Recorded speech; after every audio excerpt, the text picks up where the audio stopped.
अस्सलाम वालेकुम स्टूडेंट्स। ठीक है जी, आज का हमारा टॉपिक है lower respiratory tract of human. हम लोगों ने प्रीवियस टॉपिक के अंदर स्टडी किया था अपर रेस्पिरेटरी ट्रैक को, और ये हम लोग सेकंड ईयर बायोलॉजी का फर्स्ट चैप्टर जो है रेस्पिरेशन, उसको हम स्टडी कर रहे हैं।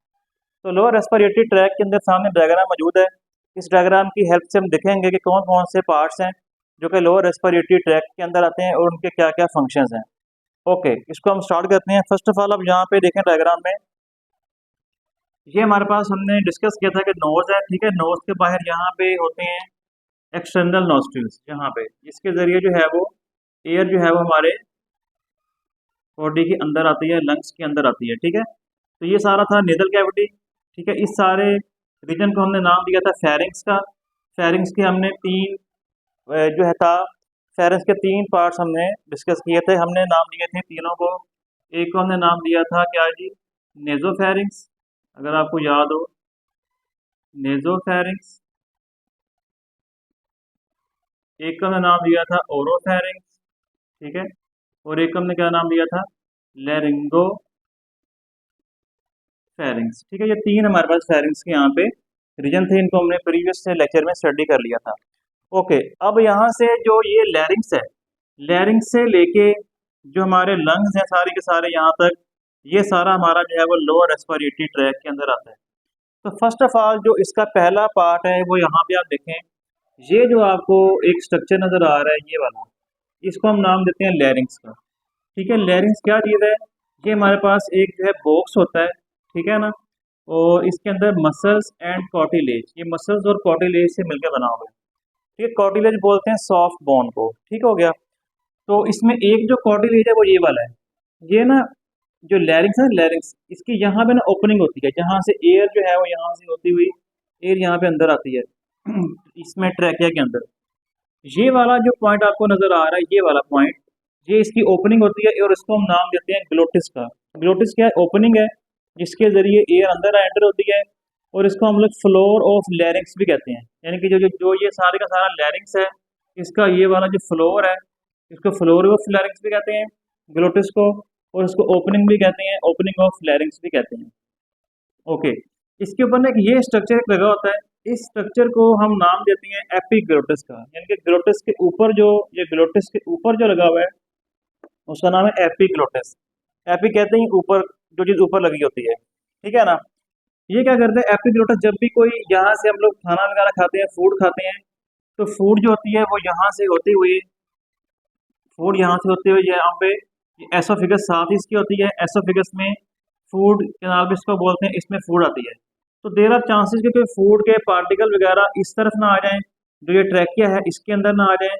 इस चीज़ से बचने के लिए इसके ऊपर एक एपिग्लोटिस स्ट्रक्चर होता है लैरिंग्स के ऊपर, या ये वाला जो ग्लोटिस है इस जगह पे, जो कि प्रिवेंट करता है entry of food in air canal, कि जो एयर कैनाल है इसके अंदर फूड या कोई भी लिक्विड वगैरह एंटर ना हो।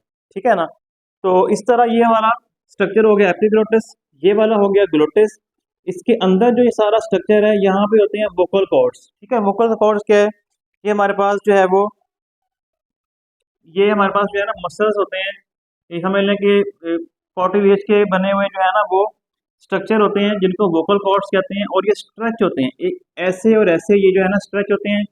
जैसे ही यहाँ से एयर आती है और यहाँ पे आकर इससे इन वोकल कॉर्ड्स से टकराती है, तो दे विल स्टार्ट वाइब्रेटिंग, इससे ना साउंड प्रोड्यूस होता है, वोकल कॉर्ड से साउंड प्रोड्यूस होगा। और इसीलिए हम इस लैरिंग्स को जो है वो साउंड बॉक्स का नाम भी देते हैं, साउंड बॉक्स भी कहते हैं इसको। ठीक हो गया, ये लैरिंग्स है सारे का सारा। ओके, लैरिंग्स के बाद ये जो आगे इसकी कंटिन्यूशन है, ये ट्रैकिया है। ठीक है, ट्रैकिया जो होती है ये, इसको हम लोग जो है वो ट्रैकिया भी कहते हैं, इसको विंड पाइप भी कहते हैं। ठीक हो गया, ट्रैकिया के ऊपर ये तकरीबन 12 सेंटीमीटर इसका जो है वो लेंथ होती है आमतौर पे। तो ट्रैकिया जो है इट कंटेन्स, इसके ऊपर जो है ना ये सी शेप होते हैं कॉर्टिलेज, ये जो स्ट्रक्चर आपको नजर आ रहे हैं सी शेप, इन्होंने सी शेप कॉर्टिलेज की जो का नंबर है it is 15 to 20 in number. ठीक है ना, और इनका फंक्शन क्या होता है, they will hold the trachea.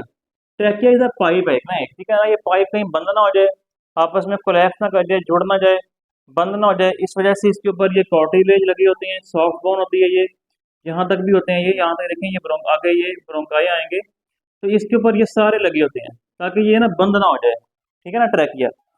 और ये सी शेप होती हैं, और ये समझ लें कि ऐसे फ्रंट पे हैं, बैक साइड पे नहीं होते। ट्रैकिया की बैक साइड पे ये नहीं होते, सिर्फ फ्रंट पे होते हैं, ठीक है, सी शेप में। ओके, ये ट्रैकिया जो it will divide into two tubes. This is trachea and it is a bigger tube. It will divide into smaller tubes, two smaller tube. These two smaller tubes are called as primary bronchi. This one is bronchus, this one is bronchus, and two of them are collectively called as primary bronchi. Okay, तो अब क्या होगा, these primary bronchi will start dividing, ये मजीद divide होंगी, और divide होने के बाद जो ये आपका ये वाला लेफ्ट लंग है, लेफ्ट लंग के अंदर 1 और 2, इसके अंदर 2 मजीद होती हैं, प्राइमरी ब्रोंकाई डिवाइड होंगी और 2 बना देंगी क्या, सेकेंडरी ब्रोंकस या सेकेंडरी ब्रोंकाई। लेफ्ट लंग के अंदर ये 2 होती हैं, ठीक है ना, यहाँ पे लिखा भी हुआ है 2 होती हैं ये वाली। और आगे फिर these secondary bronchi will further divide into many small branches and they are called as tertiary, they are called as tertiary bronchioles, and the size of the tertiary bronchiole less than 1 millimetre, thickness जो है ना इनकी less than 1 millimetre होती है, ठीक है। तो ये टर्शरी ब्रोंकियोल यहाँ पे हो गए। तो प्राइमरी ब्रोंकाई जो ये ट्रैकिया से आगे 2 डिवाइड हुई, प्राइमरी ब्रोंकाई, ठीक है। प्राइमरी ब्रोंकाई से आगे मजीद जो डिवीजन हुई, they are called as secondary bronchi. Secondary bronchi मजीद छोटे छोटे ब्रोंकियोल्स में डिवाइड हुए, they are called as tertiary bronchioles, और इनका size less than 1 millimetre.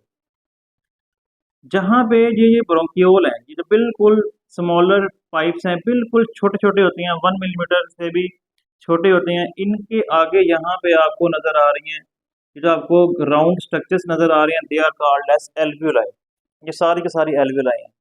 Alveoli are the cluster, ठीक है, क्लस्टर होते हैं ये सैक्स के, इनको हम एल्वियोलाई का नाम देते हैं, ठीक हो गया। तो ये सारे इसके अंदर एल्वियोलाई आपको यहाँ पे नजर आ रहे हैं। ओके, अब थोड़ा सा और मैं आपको बता दूं, यहाँ पे जो ये हमारा है ना लेफ्ट लंग होता है ना, इसकी होती हैं 2 लोब्स। ये देखिए यहाँ पे एक ये वाली इसकी लोब है और एक इसकी ये वाली लोब है, यहाँ से सेंटर से मैंने पार्टीशन की हुई है। लोब मीन के इसके 2 जो है ना वो पार्ट्स हैं, लंग एक ही है लेकिन ये 2 हिस्सों में डिवाइडेड है, ठीक है ना। और ये हमारा राइट लंग होता है, इसकी 3 लोब होती हैं। ये वाली जो है पहली लोब है, ये वाली, ठीक है, ये वाली जो है वो सेकंड लोब है, और ये वाली जो आपको नजर आ रही है थर्ड लोब है, ठीक हो गया। तो इस तरह ये सारी के सारी जो है वो ये लोब्स के बारे में आपको पता होना चाहिए। अच्छा, लंग्स के यहाँ पे बिल्कुल इस जगह पे ना एक स्ट्रक्चर होता है, इसको बोलते हैं डायाफ्राम। ये मस्कुलर स्ट्रक्चर है, बिलो लंग्स से मौजूद होता है, और ये ना लंग्स को के साथ यहाँ पे अटैच है। ये ना मस्कुलर है, ये ऊपर भी हो सकता है नीचे भी हो सकता है, ठीक है ना।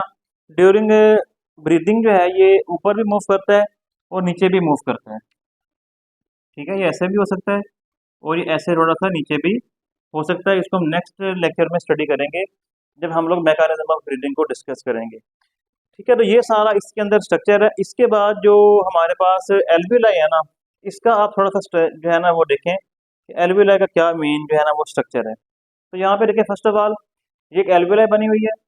अच्छा, एल्वियोलाई से बिल्कुल पहले जो हमारे पास ब्रोंकियोल है ना, इसको बोलते हैं टर्मिनल ब्रोंकियोल।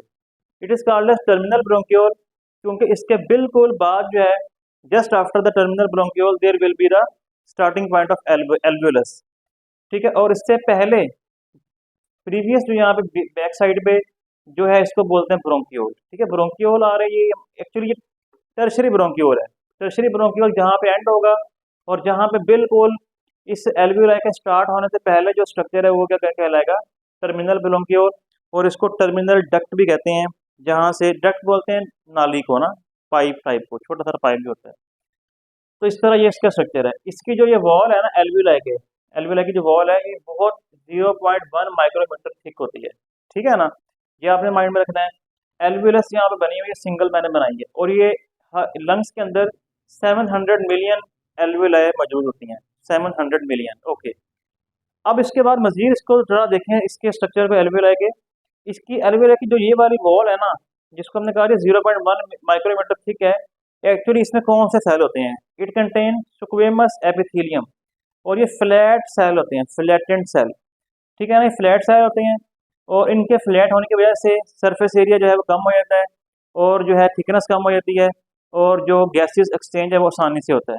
हमें पता है कि जब हम ब्रीदिंग करते हैं तो ऑक्सीजन जो है वो जहाँ से होती हुई आती है, ऑक्सीजन जो है यहाँ से डिफ्यूज करेगी।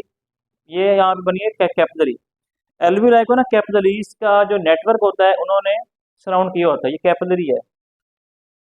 इस तरह की बहुत सारी जो है वो कैपिलरीज का नेटवर्क मौजूद होता है एल्वियोलाई के ऊपर। तो यहाँ से ऑक्सीजन जो होगी वो इस कैपिलरी के अंदर जो ब्लड होगा उसमें आ जाएगी, और यहाँ पे जो कार्बन डाइऑक्साइड बनती है सेलुलर रेस्पिरेशन में जो वेस्ट मटेरियल के तौर पे होती है, ये जो है यहाँ से ब्लड से डिफ्यूज करके कार्बन डाइऑक्साइड यहाँ कहाँ पे आ जाएगी, एल्वियोलाई में आ जाएगी। और जहाँ से फिर होते हुए एल्वियोलाई से होते हुए यहाँ से फिर ये हम जब ब्रीथिंग करेंगे तो यहाँ से ये बाहर रिमूव हो जाएगी। तो स्टूडेंट ये था आपका आज का टॉपिक। ठीक है, उम्मीद है कि आपको समझ आया होगा। इसको टॉपिक काफ़ी इंपॉर्टेंट है, लॉन्ग क्वेश्चन में ये आता है। इसको अच्छी तरीके से आप लोग डायग्राम को बना के प्रैक्टिस करें। ठीक है जी, बाकी इंशाल्लाह पढ़ने के नेक्स्ट लेक्चर में। आज के लिए इतना ही। अल्लाह हाफिज़।